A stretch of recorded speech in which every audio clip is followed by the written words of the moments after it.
You're listening to Atlanta Baseball Talk, your weekly podcast for all things Atlanta Braves.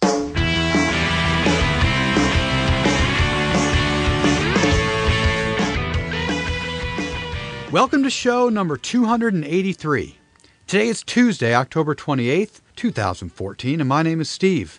I am joined by both Hamilton and Curtis. Guys, good to be back together. I know it's really been only like 3 weeks, but it feels like it's been a long time. Feels like just yesterday.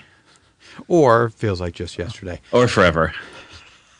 All right, guys, in tonight's show, we'll discuss the availability of now ex-Rays manager Joe Maddon and the hiring of the Braves' new hitting coaches. But first, guys, more changes in the front office for the Braves. So early last week, a report from Yahoo Sports surfaced that John Hart had turned the Braves down for the GM position. The next day, John Schuerholz was on the local Braves flagship station, 680, and said that those reports were inaccurate.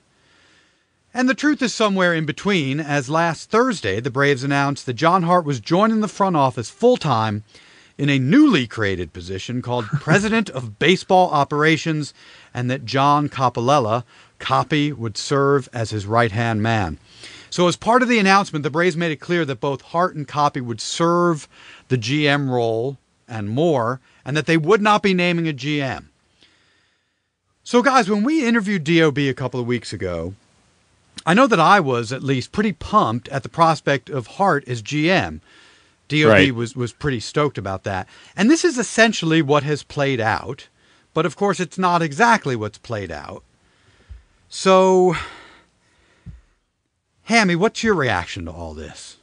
I'm excited by it. I mean, I would have never thought of it, but to be a GM by committee and to have the complement of talents of a young sort of new thinker who's not too out there, right, but who's very motivated, who's looking to make a name for himself. It's a perfect opportunity to seize. He's a good asset for the Braves, but balance that with someone who's, you know, more tenured and seasoned and has seen a lot more baseball. And why can't you have a GM by committees, or not even have a GM, just have a president of baseball operations and a right-hand man?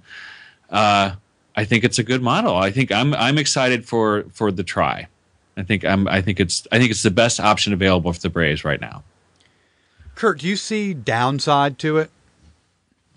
I guess the only downside I have is that they didn't name Coppy the GM. And I fear, and maybe they've dangled all that in front of him and told him it's just a matter of time. But it just seems kind of semantical as to why they wouldn't just name him that position if they went to the trouble of not naming Hart to that position. I guess I just fear that, as highly regarded as he is in these circles, that somebody comes along and offers to give him the GM title and that he takes that opportunity. Don't you think there's been conversations about that they've had conversations with him about his future and what it means and commitments? Maybe so, but I mean, why? I mean, it just seems strange that they kind of went out of their way to not name Hart GM and then point out that they weren't naming anyone the GM. Maybe that was part of the roadmap that they put in front of Coppy to say, look, you are our GM of the future. So we're not even going to name one right now. We're holding that position open for you. I mean, look, it seems weird, right? It seems much weirder had they just named Hart the GM. We'd be sitting here and talking right now that Hart's the GM. He's clearly going to be there for a year or two tops. Coppy's the GM in waiting. He's being mentored, and then he'll be the GM, and this will all be great. That's really what's in play here. But it feels weird, and I don't know why. Well, because it leaves some doubt there, as if, you know, Dayton Moore might come and be the GM and fill that position. I know that they said they weren't going to hire anybody, and I believe them. But at first, when you hear that, you're kind of like, well, why are they waiting on someone? Are they waiting on a guy whose team potentially is in fact still playing in the World Series? Well, so I absolutely believed that the reason they hadn't made any announcements, but were doing all this other front office stuff, bringing Roy Clark back and all the other front office positions, was they were waiting for the World Series to end to see if more would come. But do you think there is still a possibility that they're leaving the door open a crack to see if, come the end of the World Series, that Moore, says, "Yeah, I want the job"? No, I don't think so. I think they're moved on. They hired the other, position coaches today, and I know we'll get to that. So why, Hammy? Why do it like this? Why create a position that doesn't exist, I don't think, in any other baseball team?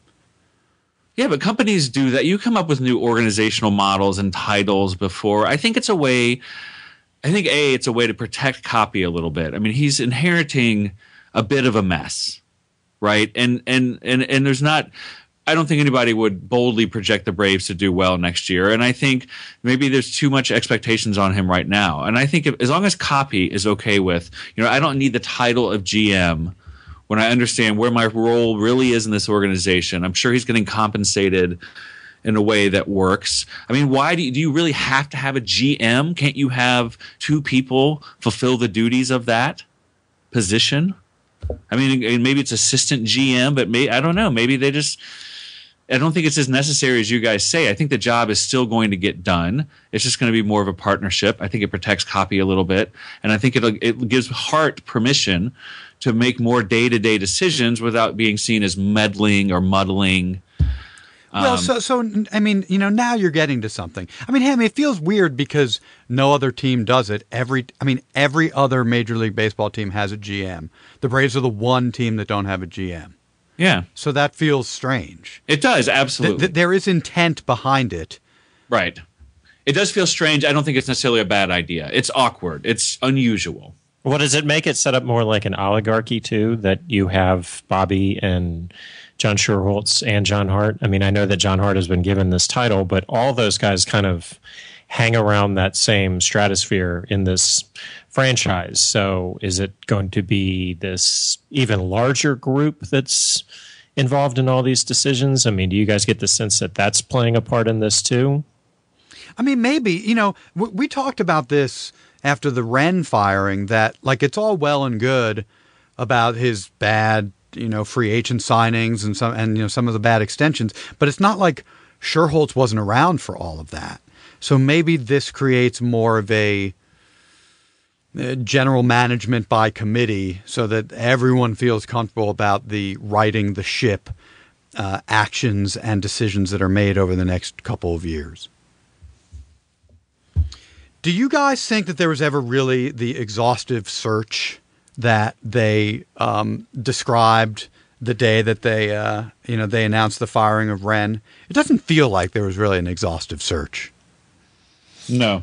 By exhaustive, you mean they made it to the second door down the hall? Yes.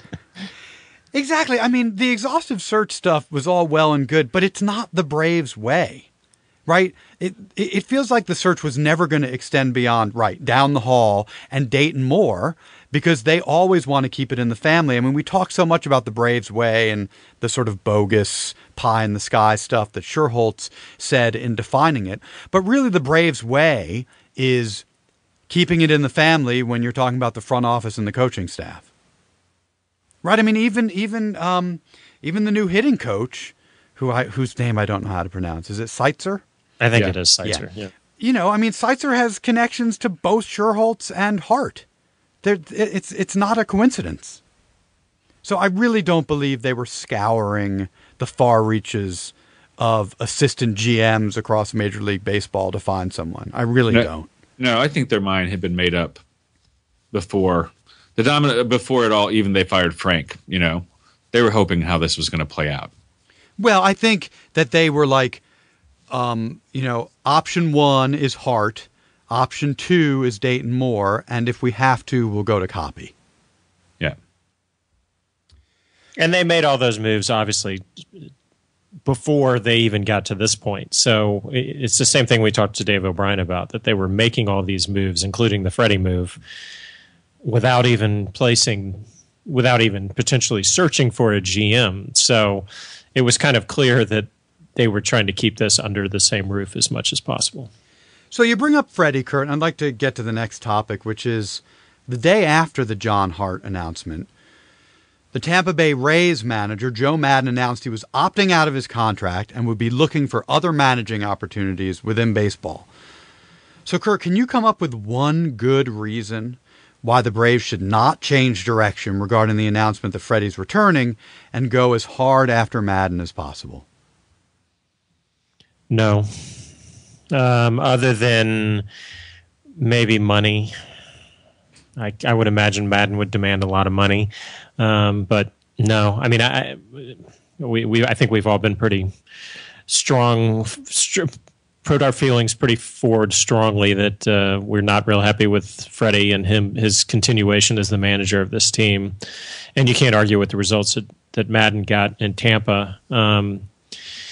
So no, I can't really imagine and also I guess Maddon's age, but other than that, I can't think of a reason why. I mean, maybe because he isn't from the same family tree that all these other guys are, that's going to work against him, and they clearly want to keep Freddie in. But no, I couldn't imagine a reason why you wouldn't want to go out and try and hire that guy. You know, when we spoke to DOB about the strangeness of announcing Freddie's return when there wasn't a GM and all that, and DOB went down what I thought was sort of a strange path of, well, they don't want to leave him dangling out there, and you never know what's going to happen, and opportunities will open, and which, you know, is kind of crazy because people weren't lining up. I mean, Freddie made a joke about it himself, that right. People were not lining up to hire him. But it's, you know, it's the dark side to a lot of what's good about the Braves way. All the stability we've had, it's, you know, it's not the Mets front office and the Mets, manager carousel and all that stuff, but it's the dark side of that keeping it in the family approach, right? Firing Freddie, forget even before Maddon became available, but firing Freddie, this Bobby guy, is contrary to the Braves way. And then doing a 180 to fire Freddie and bringing in a big personality like Joe Maddon is also really contrary to the Braves way. Like, it would never happen, and it's a shame that door is closed within the Braves way. Yeah. He's going to be a Cub. Yeah, no, I've seen reports that it's a done deal. Oh, really? Yeah. Yeah. And do you honestly think that he would come here? Maybe.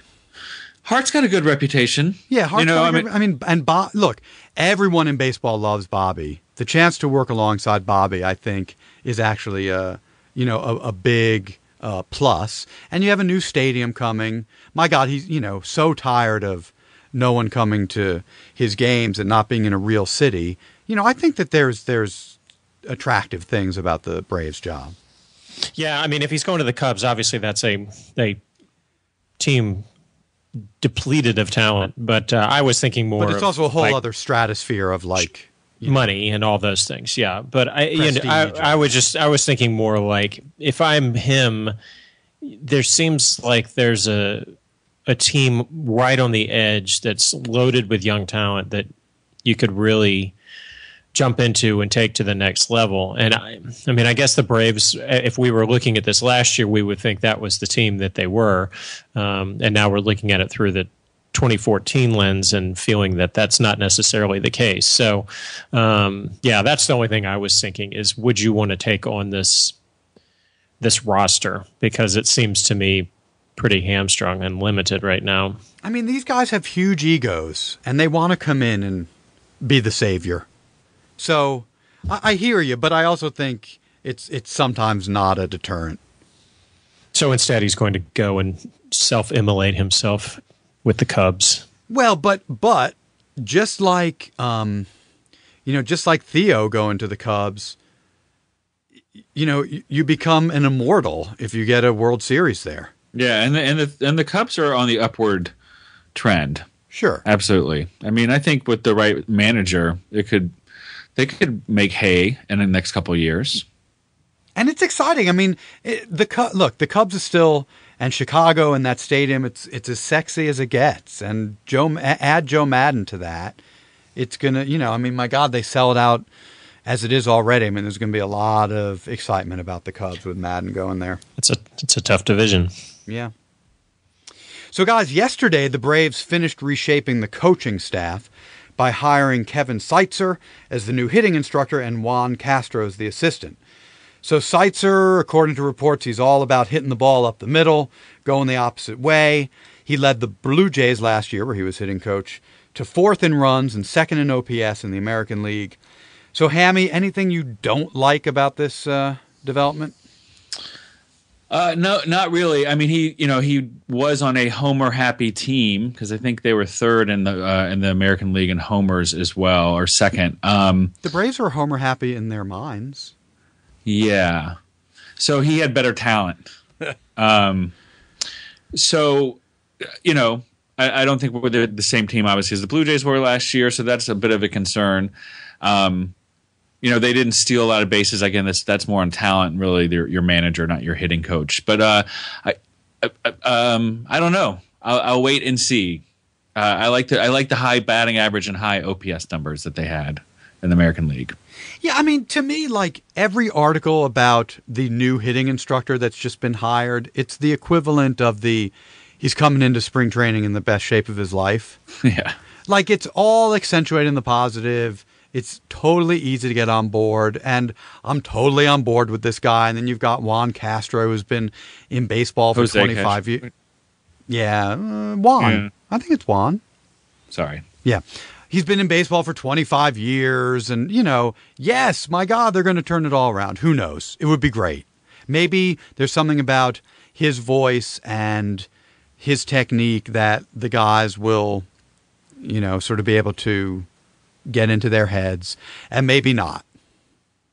Kurt, anything on this? I guess my only concern is if it's a square peg trying to fit in a round hole. I mean, you have a certain characteristic that overrides a lot of the players on the Braves, which is not a team that hits to all fields. And I don't know if their strengths lie in that. I don't know if you want some of the guys trying to be players that are constantly trying to go to the opposite field.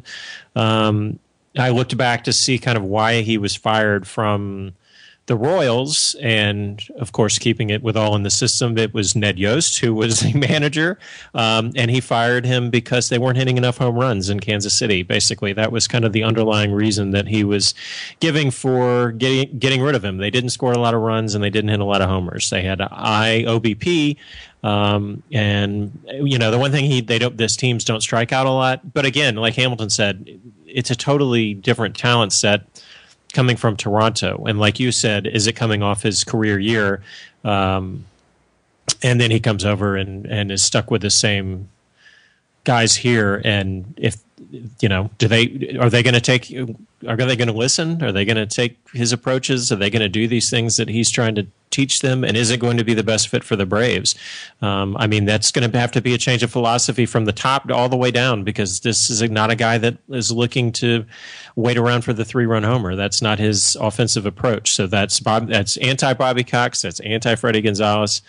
So we'll see if that's an approach that they can live with. I know that as fans, we've all wanted small ball, but you're hoping that this team is going to be capable of making that transition. This is kind of like a running team that all of a sudden wants to go and do the run and shoot or something like that. So, look, I think he's the guy to turn BJ around, and I'm looking forward to BJ's 2015 campaign. Batting .228. So, guys, and Steve, it is Jose Castro. Really? Yeah. God, I am a terrible. But he got some home runs out of Frank Core. I mean, he got some numbers out of some guys who are really kind of pathetic in their own right. So Juan Francisco, he got 16 homers out of. So, all right, guys, let's finish up by doing a Braves hot stove edition of Shot in the Dark. So this will be our somewhat out there prediction about the Braves' upcoming off-season moves. So, Curtis, why don't you start? Evan Gattis is your opening day left fielder. Yeah. Ooh. God, it's kind of ugly. I kind of hope they don't do that. Not that I think that they should trade Gattis. I'm not really convinced of that.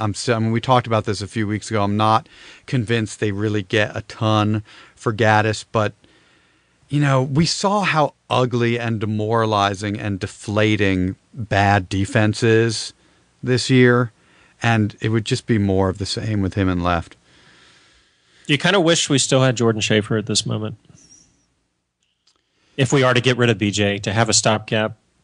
To like start the season, we're going to give Schaefer one more chance, see what everyday Schaefer looks like. Right. Yeah, I mean, I could, you know. How many times have we said that? All right, Hammy, what do you got? I think that the minor BJ package trade is going to be accepted somewhere, and that we're going to get someone back who we're thinking is going to be an everyday outfielder starter who's going to be disappointing. And I don't know how to characterize that, but I think we're all going to all agree that this player is going to be hugely disappointing for what we would hope to have gotten. Is it going to be Kenny Lofton? Yes, it's Juan Francisco. Melky Cabrera. You know, given that BJ was below I would take replacement Melky. level. Yeah, so what? I mean, BJ was below replacement level. It's going to have to be someone really, really awful to be disappointed, don't you think? I mean, just the Hammy, I'm not trying to knock your prediction. No, I'm but really I just asking about it. Like, talk about addition by subtraction. Yeah. But even, I guess you're right. But even, I think we're going to lose Minor. We're going to lose an equally, and I know Minor sort of blew up last year, but we're going to leak, potentially equally good talent. We're just going to lose that because of BJ. There's no way we're recovering from that. And even then, I think we're getting nothing. But those two are going together. There's no way getting rid of BJ won't be painful, one way or another, whether it's through talent or just eating the money or what have you. Yeah. But it's okay, because that's not going to happen, because my prediction is that the Braves end up trading both Hayward and Justin and keep BJ because they can't find a suitor and just can't eat the money and decide to free up dollars that way. Yours is worse than mine. Well, mine is more ridiculous than yours. And 8 people will be at Turner Field next year watching those games. Speaking of demoralizing and deflating, it really would just... I mean, it's true that they really couldn't do it just from a PR perspective. Unless they got back a king's ransom for both of those guys. Basically the foundation for a team that could go into the new stadium, all guns a-blazing. Do you think their mindset, Braves' mindset next year is must win? We're a playoff team, couple of tweaks here and there. Nope. Do you think they would rebuild? Do you think they would do that, burn the house down? Yep. I think that I know that this is me personally, but I think that they are pointing their fingers toward 2017. Yeah, but they're not going to burn the house down. I don't think they'll burn the house down, but I think they will definitely make efforts to be in a rebuilding mode and remind us all of the fact that they are rebuilding. Mm. Yeah, but interesting. I mean, I can't remember when we've heard that sort of message out of the Braves. Do you? No. We're in rebuilding mode. I mean, even in the dark 07, 08, 09 period, there was never talk of rebuilding. There was nothing to build, and they had no plan back then. Well, yeah. I mean, I think they did have a plan. Frank actually built the team back into a playoff team. See? So I guess it's time to do it again. But you're right. It's not something I can really remember hearing, like we're in a solid rebuilding year. I mean, we may have backed into some rebuilding periods, just through injuries and stuff like that. But they've never ripped it to the foundation and traded the people top dollar for just assets. Yeah, and the thing is that there's too many pieces in the starting rotation and too many contract extensions in place to really burn it down anyway. Yeah, you're right. All right, so folks, we want you to play along with our hot stove version of Shot in the Dark. So submit them on Twitter or Facebook using hashtag ABTSITD, and we'll share our favorites as they come in. All right, guys, last question before we wrap up here. So it's top of the 4th in Game 6. The Royals are up 8-0. Wow. I'm feeling pretty confident that it's going to go to a Game 7 tomorrow. What are your predictions, Hammy? Who wins? And we have Huddy pitching, right? Isn't that the projected starter for this Giants? Absolutely. And would it be Guthrie? Is that the dude for the Royals? Guy who started Game 1? I'm trying to look it up right now. I don't know. It's been a great series. That's a tough call. I hate myself for saying this, but I think the Giants are going to win it. Although I'm really 100% behind the Royals, obviously. But I think the Giants win tomorrow. Curtis? I really am rooting for Tim Hudson. Yeah, me too. Hammy is such an awful person. But the Royals. Due to that, stop talking. And due to that, Oh. I have a bad feeling that he is going to not pitch well tomorrow, and that the Royals are going to win the World Series tomorrow. Yeah, I just think You're a that bad person. that magic moment for Hudson's going to come tomorrow. And the moment that Hudson's out of gas, Bumgarner's coming in. I mean, especially since they're not going to pitch Bumgarner tonight. And, you know, they had said that he was available to come out of the pen tonight. One extra day of rest, they could get 2 or 3 innings out of him, I bet, tomorrow. I think the Giants win. And, Hammy, I hear you. Normally, you know, when I don't really have a dog in the fight, I'm all about the fan base and who deserves it and who hasn't won in a long time and all that stuff. But short of the Cardinals, I just have a hard time rooting for the American League in the World Series. I just want the National League to win. And with Hudson, it sort of puts it over the top for me. Whatever. You're a bad fan. I have a question for you guys. All right. What's your off-season hope meter, off-season approval meter at right now with what the Braves have done, all these moves they've made? On a scale of 1 to 10? Yeah. Well, so I'll say it's an 8, and because I really do, at the end of the day, I approve of everything they've done except for the horrendous Freddie decision. Yeah, I'm there too. Yeah, me too. And I think I'm most excited about all these scouts and the re-emphasis on the farm system. Because if you're going to have a budget that's as tight as the Braves have, you have to be able to bring up a consistent flow of players that can contribute on this major league level. And they've done a good job of that, but obviously there's some voids that they've got now. So I'm excited about that aspect of it. And look, the next couple months are going to be pretty exciting. We will see some things happen. I mean, something's going to happen with BJ. One of Chris Johnson or Evan Gaddis, and I really believe one of the corner outfielders will be gone too. I mean, a lot, you know, they're not burning the house down, but some change is coming, and it will be very interesting to see. So you think that they're going to take the approach that they are just going to restock as much as they can and continue with their same stated objective, which is to make the playoffs? Absolutely. I think they're going to try to do both. I think they're going to try to tweak the lineup a little bit with moving one of the corner outfielders, hopefully moving Chris Johnson, but also with those moves help restock the farm system some as well. I mean, the Evan Gaddis move would really be a restock the farm system move. The Chris Johnson move would be get that bat out of the lineup. And, you know, moving one of the corner outfielders, in theory, allows you to extend the other guy and bring someone else in. I mean, I think that's the, you know, at the most, that's what we see this offseason. But that's a lot of stuff. I mean, it will, you know, the team will look and feel somewhat different next year because of that. We still have Freddie. We still have Freddie. All right, guys, that is the show. So everyone, we'll be back throughout the offseason as the Braves make these moves.